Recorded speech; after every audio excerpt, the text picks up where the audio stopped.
كتاب جاءنا في دفتيه من الإعجاز ما امتدت قرون. كتاب الله لا تحريف فيه فلا يطغى على العقل الجنون.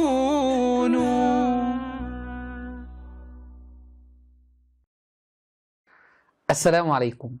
يقول تعالى: ونزلنا عليك الكتاب تبيانا لكل شيء وهدى ورحمة وبشرى للمسلمين.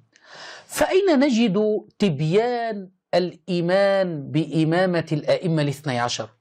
أين نجد في هذا الكتاب يا شيعة؟ لماذا لم يأمر الله تبارك وتعالى ولو بآية واحدة بالإيمان بالأئمة الاثني عشر؟